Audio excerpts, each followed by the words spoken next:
صلوات اللہ محمد و آل محمد اللہم صلی علی محمد و آل محمد.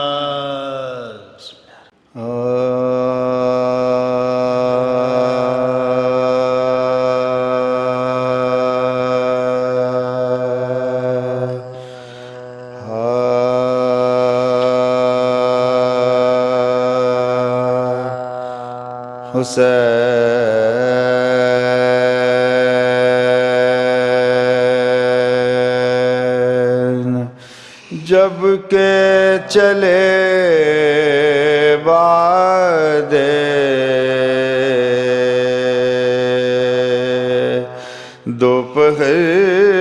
دوپہرن کو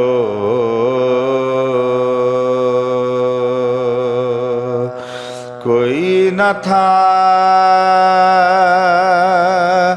کہ جو تھا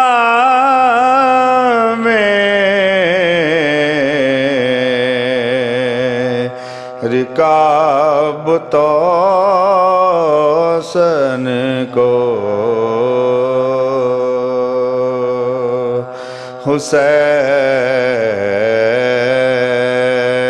حسین حسین چپ کے کھڑے تھے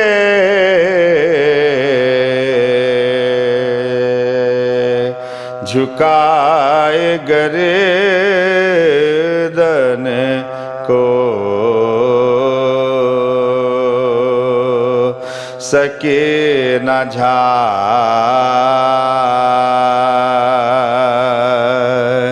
سکینہ جھاڑ رہی تھی ابا کے دامن کو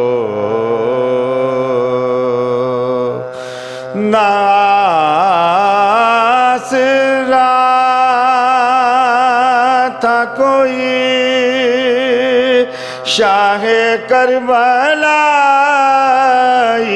کو ناصرہ تھا کوئی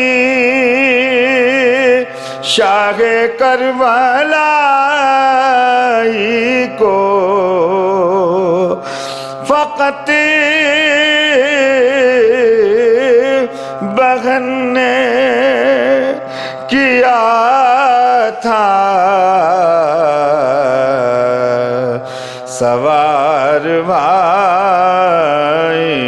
کو حسین جب کہ چلے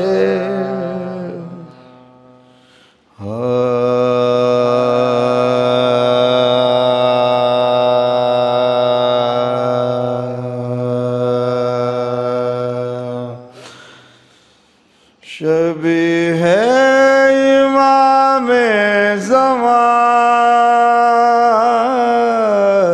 زمان کھینچتے ہیں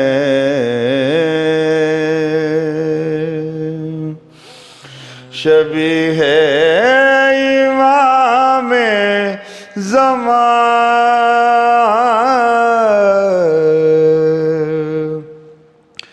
کھینچتے ہیں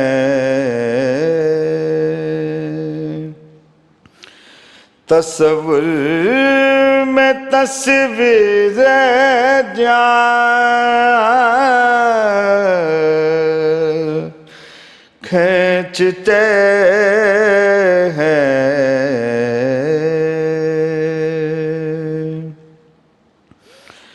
فقیروں نے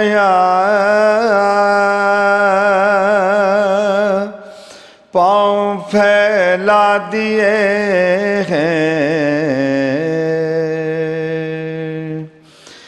فقیروں نے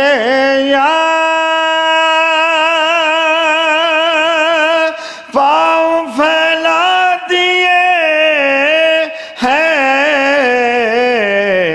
اب بس ہاتھ اہل جہاں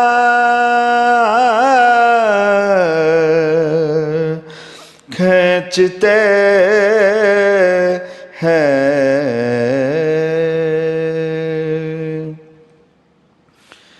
زمین مول لی ہے مزاروں کی خاطر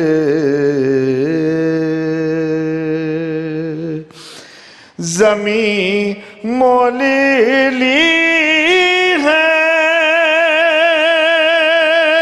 مزاروں کی خاطر شہیدی زمین پر نشان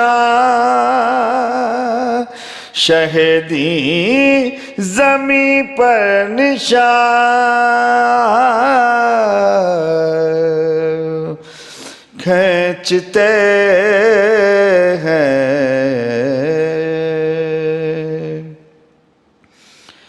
کہاں روکے اکبر نے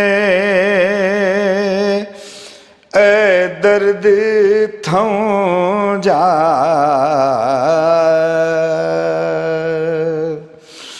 ہے کہاں روکے اکبر نے اے درد تھم جا کہاں روکے اکبر نے اے درد تھم جا کلیجے سے بابا سنا کلیجے سے بابا سنا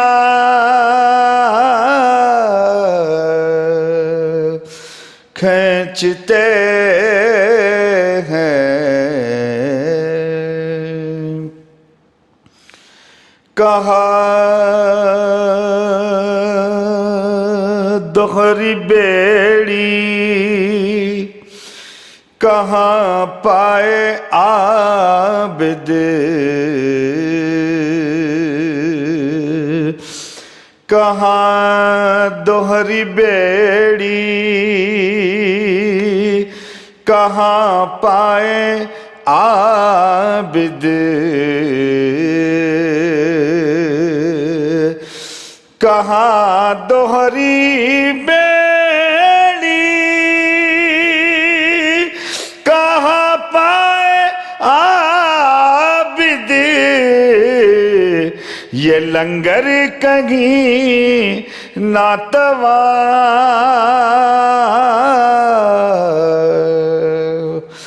کھینچتے ہیں پکاری سکینہ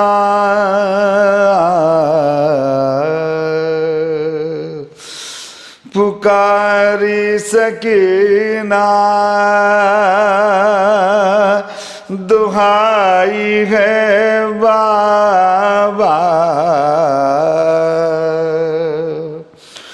پکاری سکینہ دہائی ہے بابا ستمگر میری بالیاں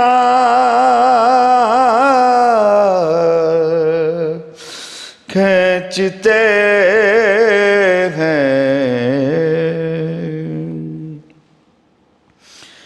انیس زمین میں بہت کم ہے وسعت انیس اس زمین میں بہت کم ہے وسعت کمیت قلم کی عنایت کھینچتے ہیں شبیہ امام زمان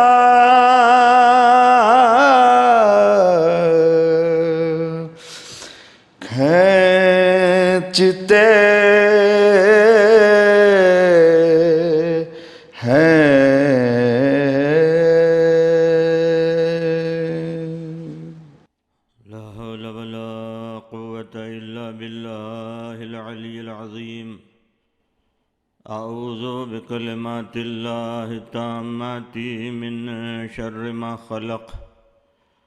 بسم الله الرحمن الرحيم. الحمد لأهله والصلاة على أهلها. أما بعد، قال الله سبحانه وتعالى في كتابه المجيد والفرقانه الحميد، وهو أصدق الصادقين. بسم الله الرحمن الرحيم. وَلَقَدْ كَرَّمْنَا بَنِي آدَمَ وَحَمَّلْنَاهُمْ فِي الْبَرِّ وَالْبَحْرِ وَرَزَقْنَاهُمْ مِنَ الطَّيِّبَاتِ وَفَضَّلْنَاهُمْ عَلَى كَثِيرٍ مِّمَّنْ خَلَقْنَا تَفْضِيلًا. صلوات اللہم صلی علی محمد. حضرات گرامی قدر، معزز سامعین اکرام و ناظرین اکرام،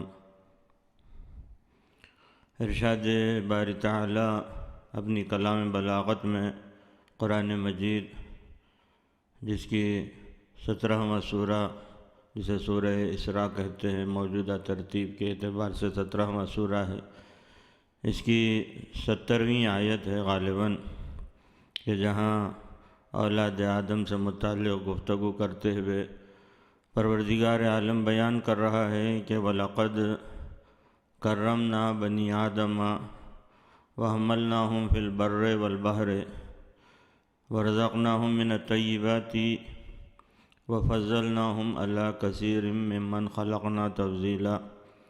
یہ یقیناً ہم نے بنی نوع آدم کو تاج کرامت سے نوازا اور اسے سمندروں اور خشکی پر حمل و نقلت کرنے کی صلاحیت عطا کی.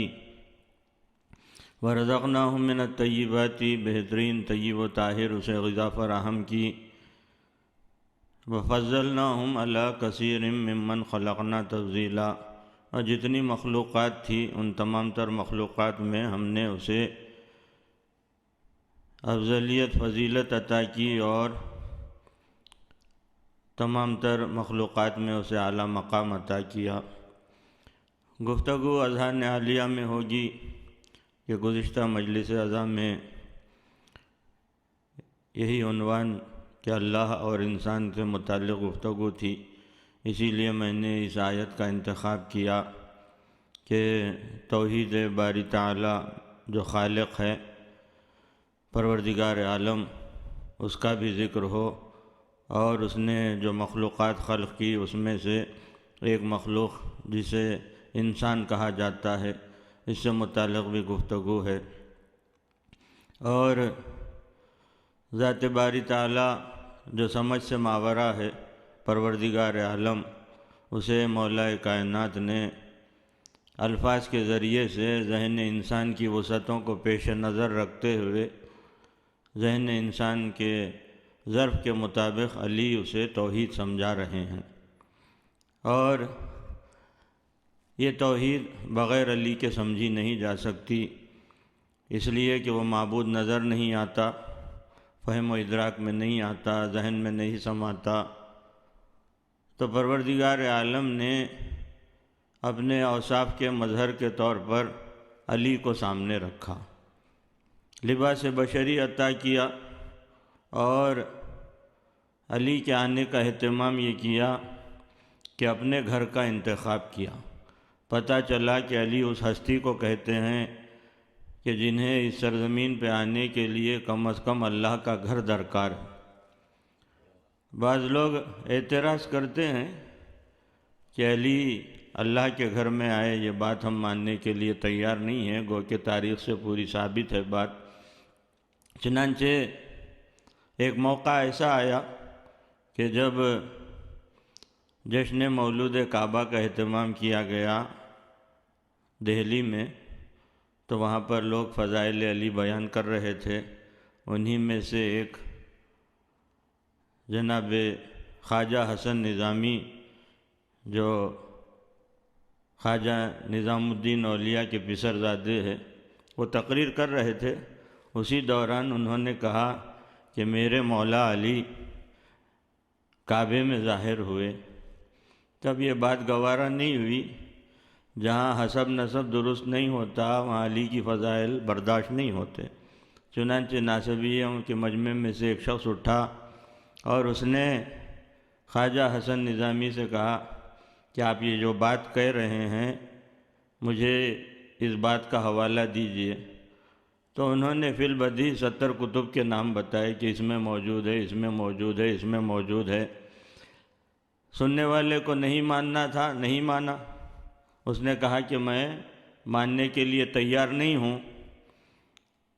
تو خواجہ حسن نظامی نے کہا کہ تو کیوں نہیں مان رہا ہے، میں جانتا ہوں، اتنے کتب کے حوالے میں نے دیے، لیکن اس کے باوجود تو ماننے کو تیار نہیں ہے، اس کا سبب میں جانتا ہوں۔ لیکن اب جو تو اعتراض کر رہا ہے تو مجھے یہ بتا دے کہ علی سرزمین پر جب آئے تو کہاں پر ظاہر ہوئے؟ جہاں علی ظاہر ہوئے اسی مقام کو میں اپنا کعبہ کہوں گا۔ تو مولا کائنات کی شان ہے عزیزو، اور اللہ کے جائے ظہور کو علی کہتے ہیں۔ وہ معبود نظر نہیں آتا، فہم و ادراک میں نہیں آتا، تو کیسے اسے ماننا جائے؟ انبیاء آئے، انبیاء نے کلمہ پڑھوایا، توحید کے پیغام کو پہنچایا، لیکن توحید کسی نے سمجھائی نہیں۔ فقط میرے مولا علی ہیں جنہوں نے توحید پر گفتگو کی اور اس پیچیدہ مضمون کو سہل کر کے مشکل کشائے کائنات نے بنی نوع آدم تک پہنچایا۔ اور عزیزو ایسی ہی گفتگو ہے، پیچیدہ گفتگو توحید پروردگار عالم جو سمجھ میں نہیں آتا اسے الفاظ میں کیسے سمجھایا جائے۔ چنانچہ ایک موقع قرآن مجید، جس کے لیے میں یہی کہتا ہوں کہ اس بے دل کے دل میں پروردگار عالم جو کیف و کیفیات سے ماورا ہے، خواہش پیدا ہوئی کہ مدح علی کریں، تو اس نے قرآن کی شکل میں مدح علی کا دیوان بھیج دیا۔ یہ بھی ماننے تیار نہیں ہوتی ہے دنیا، لیکن اس کے لیے دلیل کے طور پر، اور پھر وہ ہمارے کتب سے نہیں، برادران اہل تسنن کے ایک عالم دین جن کا نام ملا صالح کشفی ہے، ان کی کتاب مناقب مرتضوی، جس میں انہوں نے مولا کائنات کا ایک قول نقل کیا کہ جہاں فاتح خیبر فرماتے ہیں کہ نزل القرآن اربعۃ ارباع ربع فینا وربع فی عدونا وربع فی قصص وسیر وامثال وربع فی احکام الشریعہ ولنا کرائم القرآن۔ مولا فرماتے ہیں کہ پروردگار عالم نے قرآن کو 4 حصوں میں منقسم کیا، اس کا 1/4 حصہ ہماری مدح و ثنا کر رہا ہے، دوسرا 1/4 حصہ ہمارے دشمنوں پر لعنت و منقصت کر رہا ہے۔ لیجئے وہ افراد جو تبرہ کے قائل نہیں ہیں، دیکھیں کہ قرآن بھی دشمنان علی پر تبرہ کرتا ہے، لیکن اسلوب ایسا ہونا چاہیے جو قرآن نے اپنایا ہے۔ اور وہیں بات آگے بڑھی، فرماتے ہیں کہ ربع فی قصص وسیر وامثال، تیسرے 1/4 حصے میں پروردگار عالم نے قصص انبیاء بیان کیے، سیر و سلوک کی باتیں بیان کی، اور وربع فی احکام شریعہ، چوتھے 1/4 حصے میں احکام شریعت بیان ہوئے۔ مولا فرماتے ہیں کہ جس زاویے سے بھی قرآن کا مطالعہ کیا جائے، قرآن ہماری ہی مدح و ثنا کرتا ہوا نظر آئے گا۔ جو آخری ٹکڑا ہے لنا کرائم القرآن، کہ پروردگار عالم نے ہماری مدح میں قرآن کو نازل کیا۔ غور طلب بات ہے کہ انسان اپنے اپنے ذہن کے زاویوں سے قرآن کا مطالعہ کرتا ہے، اور اس اللہ کی کتاب کی شان یہی ہے۔ اب انسان مطالعہ کرتا ہے، کوئی یہ ذوق رکھتا ہے کہ قصص انبیاء دریافت کریں، کوئی یہ ذوق رکھتا ہے کہ احکام شریعت دریافت کریں، کوئی یہ ذوق رکھتا ہے کہ اہل بیت اطہار کی مدح دیکھیں، اور کوئی یہ کہ دشمنان اہل بیت پر کس طرح سے قرآن منقصت کر رہا ہے، تبرہ کر رہا ہے۔ تو مولا فرماتے ہیں کہ جس زاویے سے، جس قصد سے بھی قاری قرآن قرآن کی تلاوت کرے گا، قرآن ہماری ہی مدح و ثنا کرتا ہوا نظر آئے گا۔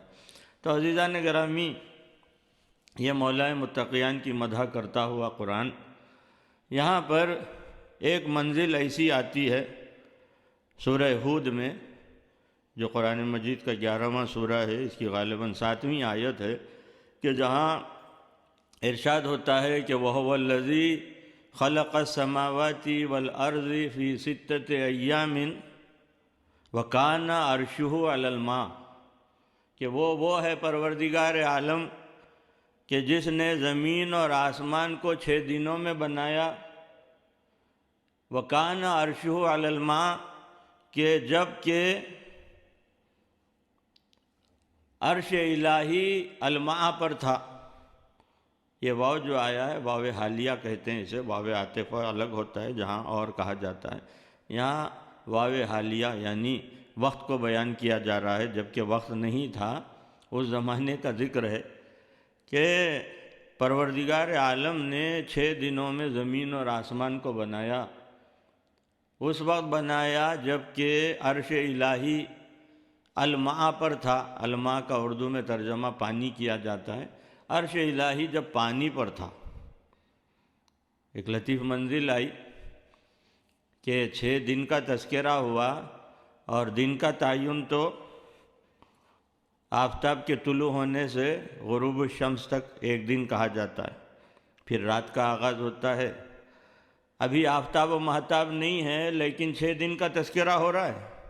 تو عزیزان گرامی، یہ بھی قرآن کا ایک معمہ ہے کہ ہر کوئی قرآن کو یوں سمجھ نہیں سکتا، اسی لیے قرآن فہمی کا جو دعویٰ کرتے ہیں، علی کو چھوڑ کر قرآن فہمی کا امکان ہی نہیں ہے، ممکن نہیں ہے کہ انسان سمجھ سکے۔ اور اس کا اشارہ بھی پروردگار عالم نے ایسی مایہ ناز کتاب نازل کی جہاں ایسی اعلیٰ ترین کتاب، یہ جس کے لیے جس کی عظمت بیان کرنے کے لیے اتنا ہی کہنا کافی ہے کہ اللہ کا کلام ہے، وہ معبود جو فہم و عقل میں نہیں آتا، سمجھ میں نہیں آتا، اس کی عظمتیں لامحدود، تو اسی نے اسی شان کی ایک کتاب نازل کی جسے قرآن مجید کہتے ہیں۔ اور اس قرآن مجید کو جب نازل کیا، اسی کے ساتھ پروردگار عالم نے، کیونکہ کتاب کوئی آسان نہیں کہ انسان پڑھے اور سمجھ جائے، جس طرح سے دنیا کے کتب کا مطالعہ کرتے ہیں اور سمجھنے کی صحیح کرتے ہوئے کبھی سمجھنے کی صحیح کرنے میں کامیاب بھی ہو جاتے ہیں، لیکن قرآن ایسی کتاب نہیں ہے۔ اسی کا تذکرہ ہوا، اس کے مدرسین کو بھی ہم نے بھیجا کہ قرآن کی تعلیم دی جائے، قرآن سمجھایا جائے، تو وہیں اشارہ ملتا ہے اسی قرآن میں کہ وَمَا يَعْلَمُ تَأْوِيلَهُ إِلَّا اللَّهُ وَالرَّاسِخُونَ فِي الْعِلْمِ، کہ اس کتاب کی تعویل کوئی جانتا نہیں، یا اللہ جانتا ہے یا وہ جو راسخون فی العلم۔ تو اللہ تو کہیں دستیاب نہیں ہے، آپ کو ملے گا نہیں، اس کا پتہ ایڈریس کوئی معلوم نہیں ہے۔ کیوں؟ اس لیے کہ اس کا کمال ایسا ہے کہ ہر جگہ موجود ہے لیکن نظر نہیں آتا۔ اپنے کمال کے پیش نظر اور اپنے بندوں کی عاجزی و مجبوری کے پیش نظر اس نے ایسی ہستیوں کو رکھا جنہیں راسخون فی العلم کہا، اور ان میں کی نمایاں ہستی مولا متقیان امیر المومنین حضرت علی بن ابی طالب علیہ السلام ہیں، کہ جنہوں نے دعویٰ کیا سلونی کا کہ جو چاہے مجھ سے پوچھو، تو مولا کائنات سے آ کے دنیا سوال کرتی تھی۔ ایسے افراد کہ جنہوں نے حسبنا کتاب اللہ کا دعویٰ کیا کہ اللہ کی کتاب کافی ہے، وہ بھی در علی پر سوال کرتے ہوئے نظر آئے، اور دشمنان علی کی کوئی کمی نہ تھی، منصوبہ بناتے تھے کہ علی نے جب ایسا دعویٰ کیا ہے تو ہم ایسا سوال تیار کریں کہ جہاں علی عاجز نظر آئیں جواب دینے کے لیے، یا ایسا طولانی جواب ہو کہ جہاں عبادت کا وقت ختم ہو جائے تو ہم یہ الزام علی پر لگائیں کہ علی نے جواب دینے میں تاخیر کی، جس کے نتیجے میں نماز کا وقت قضا ہو گیا۔ تو اب یہ سوال تشکیل دینے میں کبھی ہفتوں لگ جاتے، کبھی مہینے، کبھی سال بھر۔ ایک سوال تیار کر کے لاتے، فاتح خیبر کے پاس جیسے ہی پہنچتے تو علی کے چہرے سے جو جلال و جمال الہی نمایاں ہوتا، جو روب تھا، اس کے سبب سے یہ دشمنان علی سوال ہی بھول جاتے ہیں۔ علی اس عالم کو کہتے ہیں کہ جو سوال بھی یاد دلاتے اور جواب بھی مرحمت فرماتے۔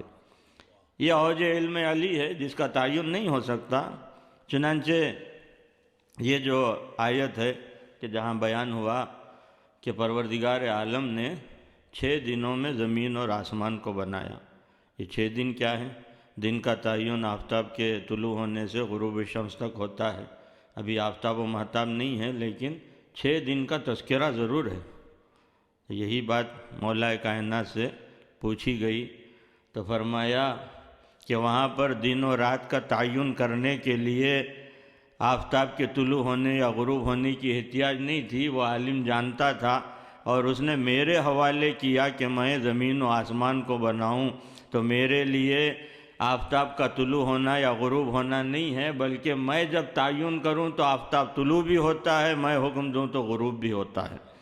6 دنوں میں زمین و آسمان بنائی گئی، اور کب بنائی گئی؟ وَكَانَ عَرْشُهُ عَلَى الْمَاءِ، جبکہ عرش الہی الماء پر تھا۔ تو یہ عرش الہی تھا، آفتاب و مہتاب نہ تھا۔ اب یہ لفظ عرش آیا اور مفسرین نے اپنی منمانی کی علی کو چھوڑ کر، اور یہی بات نظر آئی کہ اپنی منمانی تفاسیر جو کی ہے اس میں سے ایک سائل آتا ہے، آ کر مولا کائنات سے سوال کرتا ہے کہ یا علی، یہاں پر جو بیان ہوا کہ عرش الماء پر تھا، تو یہ بتائیں آپ کہ یہ عرش الماء کیا ہے اور عرش کیا ہے؟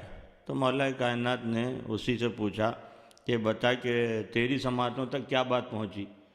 تو اس نے کہا کہ یا علی، میں نے جب لوگوں سے دریافت کیا تو انہوں نے کہا کہ عرش ہے اور اس پر اللہ بیٹھتا ہے۔ آج بھی آپ کو وہ نظریات مل جائیں گے ابن تیمیہ وغیرہ کے کہ وہ پروردگار عالم آتا ہے کعبے میں اور اپنا ورود فرماتا ہے۔ تو بہرحال وہ نظریات سے ہمیں کوئی تعلق نہیں ہے، نہ مباحث میں جاننا ہے ان تمام چیزوں کے۔ بہرحال تو مولا کائنات نے جواب دیا کہ کیا عجیب بات ہے، کتنے افسوس کا مقام ہے کہ اللہ کو بیٹھنے اٹھنے والا بنا دیا۔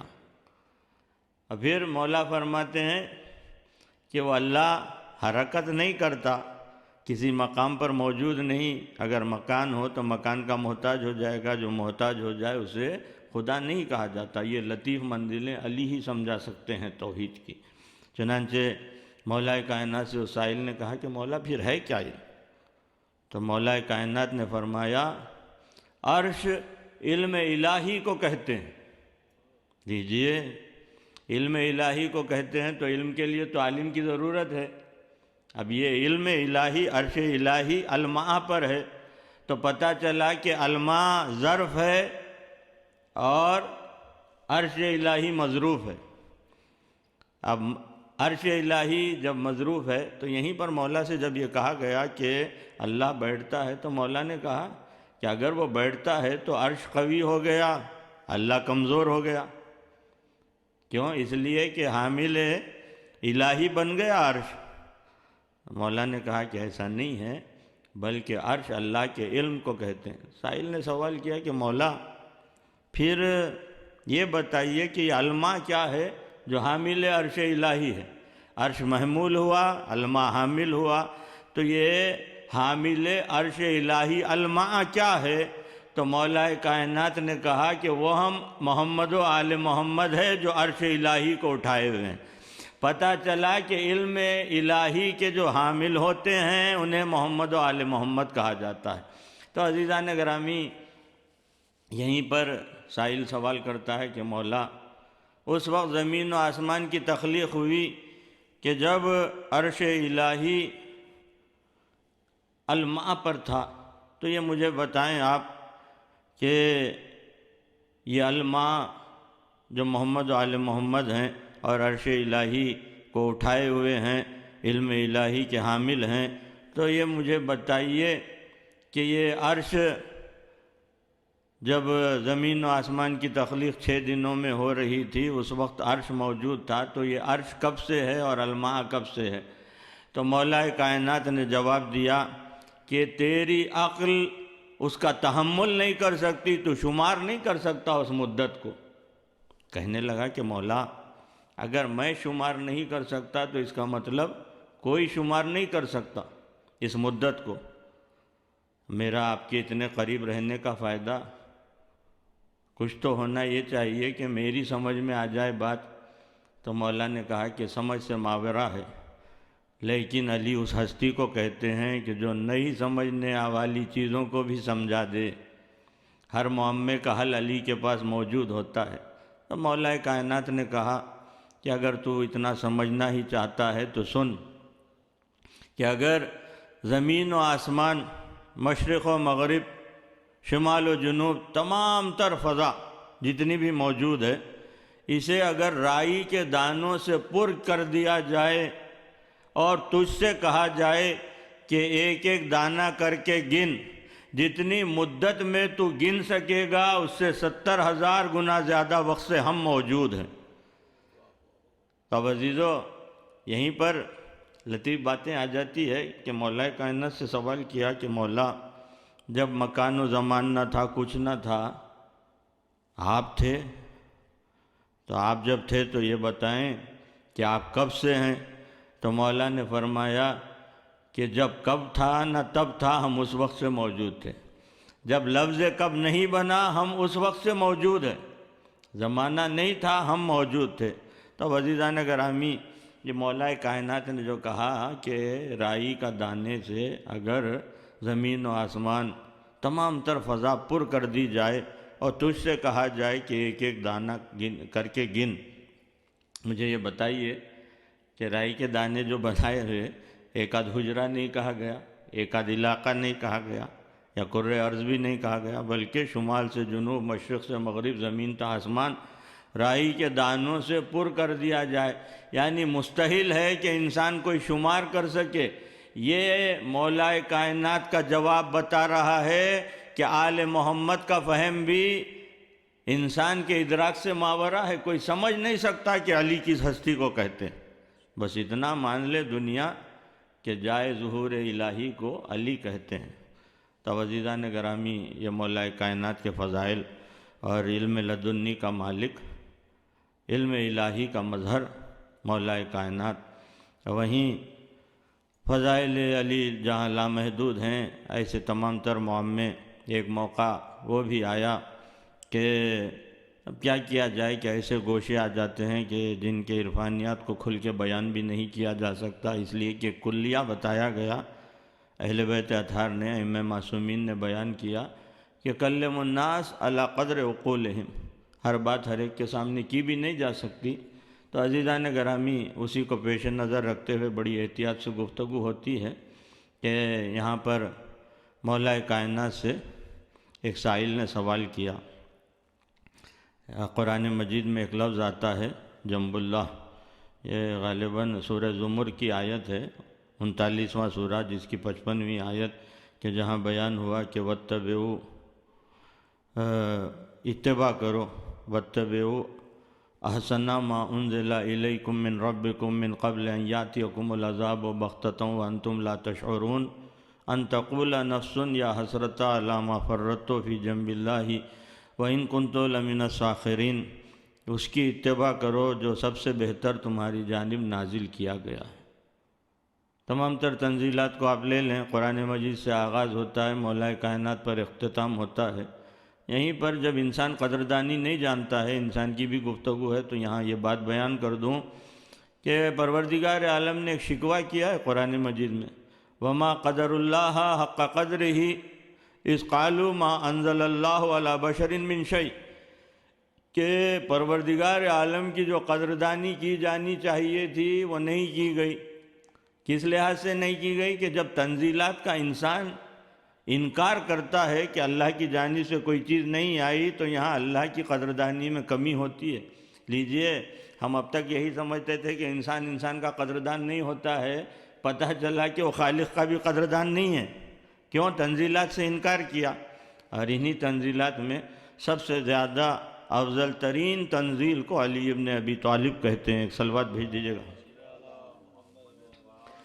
تب عزیزان گرامی، یہ مولا کائنات کا نور اقدس جو نازل ہوا، اسی کی اتباع کا حکم دیا گیا ہے یہاں پر کہ واتبعوا الی ما انزل احسن ما انزل الیکم من ربکم من قبل ان یاتیکم العذاب بغتۃ وانتم لا تشعرون، کہ اس کی اتباع کرو جو تنزیلات میں سب سے بہتر نازل ہوا۔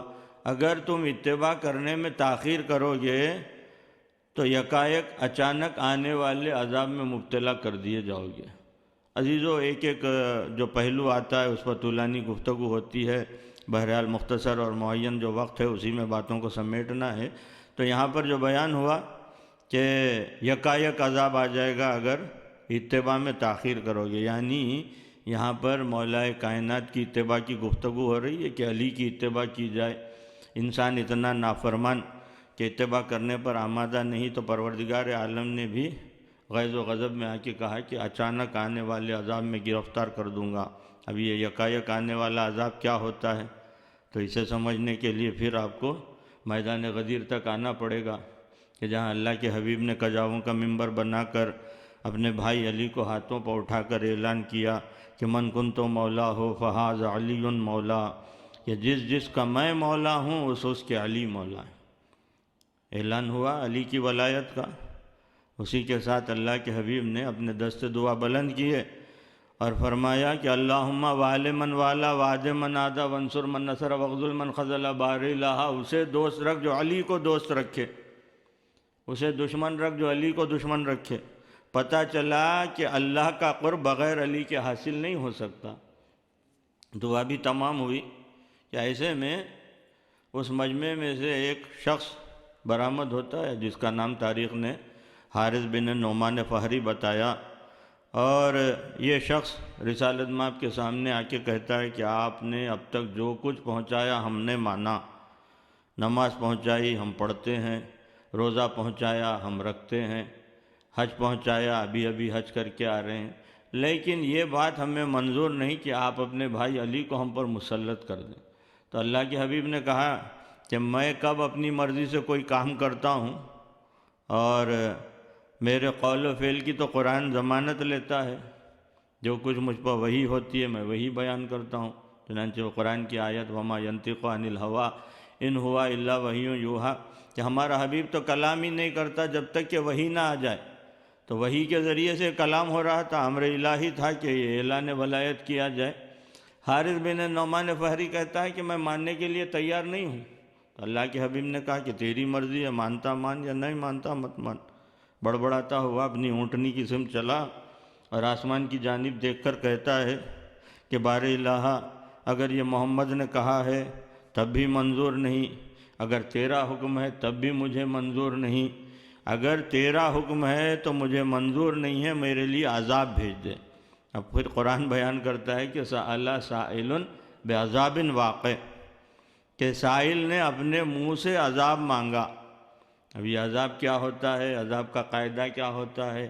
ایک قاعدہ تو قرآن نے خود بیان کیا کہ جہاں رحمت للعالمین موجود ہو اس احاطے میں عذاب نہیں آتا، لیکن یہ ولایت علی کے منکرین کے لیے یہ رعایت نہیں ہے۔ رحمت للعالمین موجود تھے، وہیں آسمان سے ایک پتھر آیا اور یہ واصل جہنم ہوا۔ یہ بھی غور طلب و تشریح طلب ہوتی ہے بات کہ آسمان میں کوئی پتھر تھوڑی ہوتے ہیں، لیکن پتھر آیا، پتھر والا عذاب، اس کی تفصیل بھی ہے۔ بہرحال ایک مختصر سے وقت میں وہ بھی سماعت فرما لیں کہ وہاں پر جب عذاب آ رہا تھا، وہ پوری تفصیل ہے کہ ابرہہ جب لشکر لے کر، ہاتھیوں کا لشکر لیا ہوا کعبے پہ حملہ کرنے کے لیے آیا، تو پروردگار عالم نے ان جسیم جانوروں کے مقابل میں ننھے سے پرندے بھیجے جن کے پنجوں میں کنکریاں تھیں۔ آسمان سے کنکریاں برسی، ہاتھی وہیں ہلاک ہو گئے، سارا لشکر ہلاک ہوا۔ تو اسی میں سے ایک پرندے کو جبرائیل نے کہا کہ اپنے کنکر کو یہاں مت برسا، یہ لے کر چلے جا فلاں پہاڑی کی کوہ میں اور وہیں زندگی بسر کر۔ وہ عزیزوں برسوں گزر گئے، وہ پرندہ اس کوہ میں زندگی گزار رہا تھا۔ جب 18ویں ذی الحجہ سن 10 ہجری اعلان ولایت علی ہوا، اسی کے بعد اس شخص نے انکار ولایت کیا، تو اب جبرائیل نے اس پرندے کو حکم دیا کہ وہ اپنے کوہ سے باہر نکل اور اس پتھر کو اس دشمن علی پر برسا دے۔ ایک صلوات بھیج دیجیے گا محمد علی۔ تو عزیزان گرامی، مظہر کبریا بن کے آئے علی اور پیکر بشری میں آئے، اسی لیے مولا خود فرماتے ہیں کہ ہمارا ظاہر امامت ہے اور ہمارا باطن ایسا ہے کہ تم سمجھ نہ سکو گے، تمہارا فہم اور ادراک اتنی رسائی نہیں رکھتا۔ عزیزان گرامی، اگر علی کو کوئی سمجھ جائے تو اس کا مطلب اس نے توحید کو سمجھ لیا، اور علی بھی محدود ہوئے، توحید بھی محدود ہوئی۔ جو محدود ہو جائے وہ اللہ نہیں ہوتا، اسی طرح سے جو محدود ہو جائے وہ علی نہیں ہوتے۔ بہرحال یہاں سے بڑے دقیق گوشے نکل جاتے ہیں، وقت میرا تمام ہوا، اسی لیے میں اپنی اس تقریر کو سمیٹتے ہوئے آپ حضرات کی خدمت میں یہ عرض کرنا چاہتا ہوں کہ مولا کائنات اس ہستی کو کہتے ہیں علی کو جو مظہر کبریا ہے، جس کے ذریعے سے جسے دیکھ کر توحید سمجھی جائے، جسے دیکھ کر اللہ کو پہچانا جائے، اللہ کا عرفان حاصل ہو۔ وہیں فضائل جہاں لامحدود ہے، وہیں مصائب بھی لامحدود ہے، اور انہی مصائب کا ایک حصہ واقع کربلا ہے۔ علی کی مظلومیت کی روداد 1400 برس سے جو آغاز ہوئی، آج تک بھی علی اس مظلوم ہستی کو کہتے ہیں کہ جس پہ اتنے مظالم ڈھائے گئے، کہ جس کی ایک تفصیل وہیں ایک واقعہ ملتا ہے کہ فاتح خیبر ایک دن بیت الشرف کو تشریف لائے کہ ایسے میں علی کے چہرے پر رنجیدگی کے آثار، افسردگی کے آثار تھے۔ شہزادی کونین کی نگاہ پڑی، وجہ اللہ کے چہرے کو دیکھا اور کہا کہ یا ابوالحسن، آپ رنجیدہ و افسردہ ہیں، میں اس کا سبب جانتی ہوں۔ کہا کہ بنت رسول آپ کیا جانتی ہیں؟ تو کہا کہ ابوالحسن، سلمان نے مجھے بتایا ہے کہ لوگوں نے آپ کو سلام کرنا ترک کر دیا۔ اتنا سننا تھا کہ فاتح خیبر تڑپ گئے اور کہا کہ اے بنت رسول، کاش بات یہیں تک محدود ہوتی۔ علی کی مظلومیت کی حد تو یہ ہے کہ علی ان لوگوں کو سلام کرتا ہے، وہ علی کے سلام کا جواب نہیں دیتے۔ یہ علی کی عداوت کا سلسلہ چلتا ہوا میدان کربلا تک آیا، اور آپ جانتے ہیں کہ فاطمہ کا لال نرغ عادہ میں گر گیا۔ آل نبی آل رسول ہمراہ ہیں، نبی کی نواسیاں ہیں، علی و فاطمہ کی بہو بیٹیاں بھی ہیں۔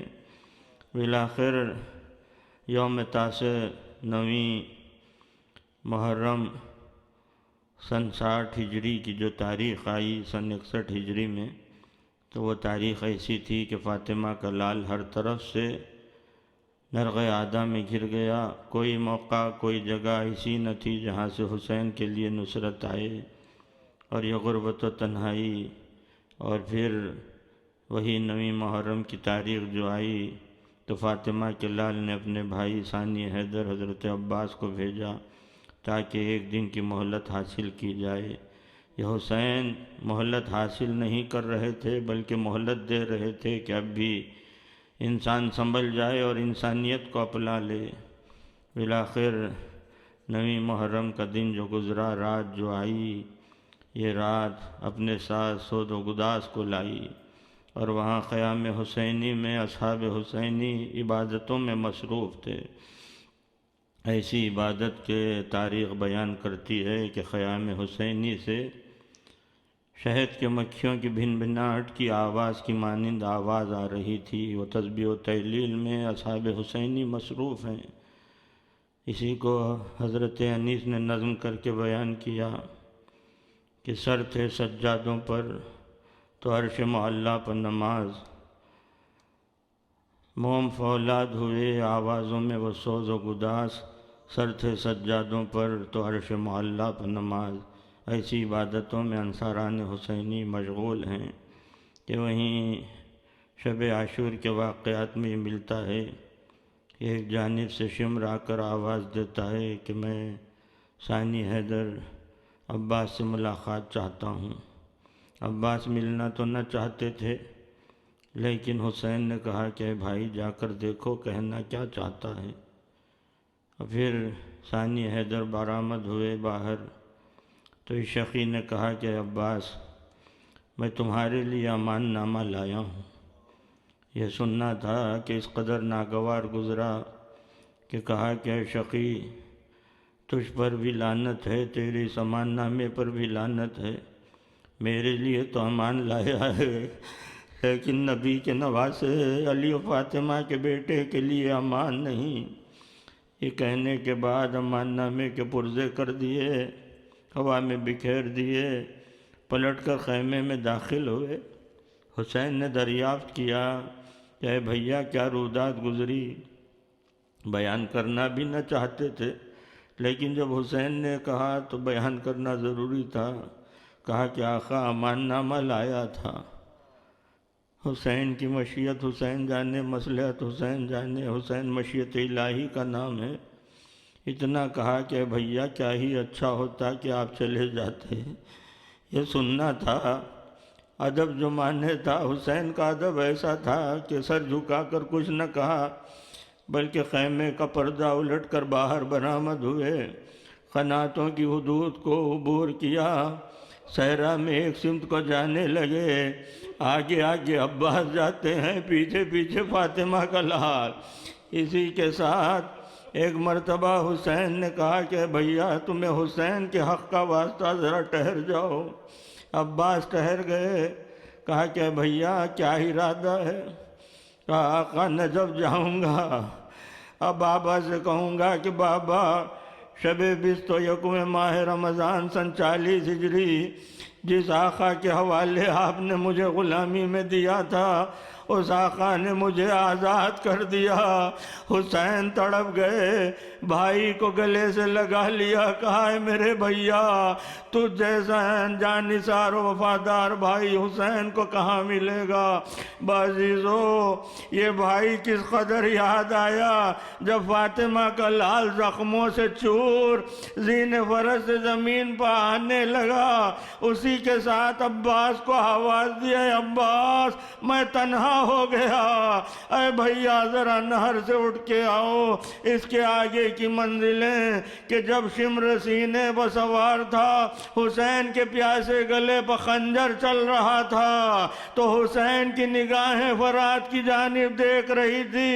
اے بھیا عباس تم نہر کے کنارے آرام کر رہے ہو، حسین کے پیاسے گلے پر خنجر رواں ہے، اے بھیا نہر سے اٹھ کر آؤ۔ الا لعنت اللہ علی القوم الظالمین وسيعلم الذين ظلموا أي منقلب ينقلبون ربنا تقبل منا إنك أنت السميع العليم بحق محمد وآله الأطيبين الأطهرين صلوات الله عليهم أجمعين اللهم ارزقنا شفاعة الحسين يوم الورود وثبت لي قدم صدق عندك مع الحسين واصحاب الحسين الذين بذلوا مهجهم دون الحسين عليهم الصلاة والسلام۔ ماتم حسین صلوات علی محمد وآل محمد، حسین حسین حسین حسین حسین حسین بولے بیٹی سے سبتے پیغمبر بعد میرے نہ رونا سکینہ، ضد نہ کرنا مجھے یاد کر کے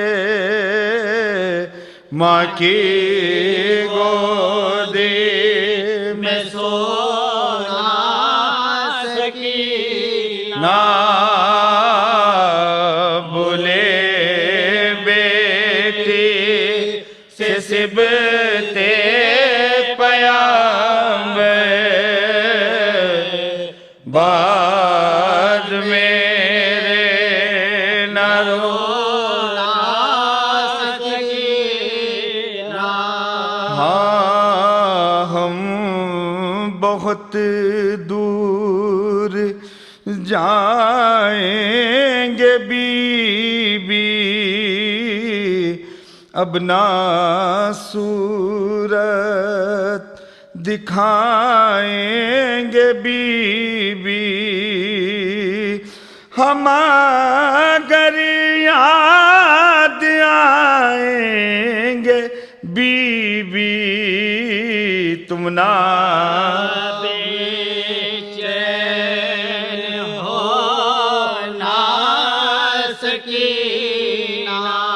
میری فرقت میں گریا کرے گر